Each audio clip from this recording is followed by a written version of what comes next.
আসসালামাইকুম। এখন আমরা আসলে দেখব কিভাবে আমাদের অ্যাপটা হচ্ছে আপনারা ইনস্টল করবেন আপনাদের মোবাইলে। প্রথমে আপনারা যে কোনো একটা ব্রাউজারে যাবেন। ব্রাউজারে যাওয়ার পর আপনারা আপনাদের যেই লিঙ্কটা দেওয়া থাকে সফটওয়্যার, সেই লিঙ্কটা টাইপ করলে পেজটা লোড হবে। হওয়ার পর দেখবেন নিচে দেওয়া থাকে download Android app. So normally এই জায়গাটার মধ্যে হচ্ছে আপনি জাস্ট সিম্পলি এই জায়গায় আপনি ক্লিক করলে হবে। যে ডাউনলোড অ্যান্ড্রয়েড অ্যাপ যেটা দেওয়া আছে এখানে আপনি জাস্ট ক্লিক করবেন।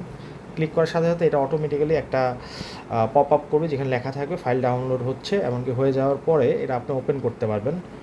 আর ওপেন দেওয়ার সাথে সাথে নর্মালি জিজ্ঞাসা করতে পারে যে আপনি কিসের মাধ্যমে করবেন। ওইখানে দেখবেন প্যাকেজ ইনস্টলার নামে একটা অপশন দেওয়া থাকে। ওই অপশনটার মাধ্যমে আপনি সহজে হচ্ছে এটা প্যাকেজটা ইনস্টল করবেন। করার পরে হচ্ছে এই যে এখানে আমার ইনস্টল অপশন চলে আসলো। আসার পর এখানে দেওয়ার পরে তারা হচ্ছে একটা অ্যালার্ট দেয়। এই অ্যালার্টটা আসলে নর্মাল প্লে স্টোরে না দিলে এরকম অ্যালার্ট দেয়, যেহেতু এটা আমাদের নিজস্ব অ্যাপ। সো এখানে আমাদের যে ইনস্টল এনিওয়ে আছে এটার মধ্যে আমরা সিম্পলি প্রেস করব। করার পর পরে আপনাকে আপনার পিন অথবা হচ্ছে ফিঙ্গার যেটা লাগে দেওয়ার পরে অ্যাপটা ইনস্টল হয়ে যাবে। হওয়ার পরে আপনি সিম্পলি ওপেন করলে দেখতে পারবেন আপনার অ্যাপটা রান হচ্ছে। এখন আপনি আপনার অ্যাপটা সিম্পলি যেখানে হয়েছে ওইখান থেকে ওপেন করলে এখন আপনাদের এখানে সহজে আপনারা ব্যবহার করতে পারবেন। ধন্যবাদ।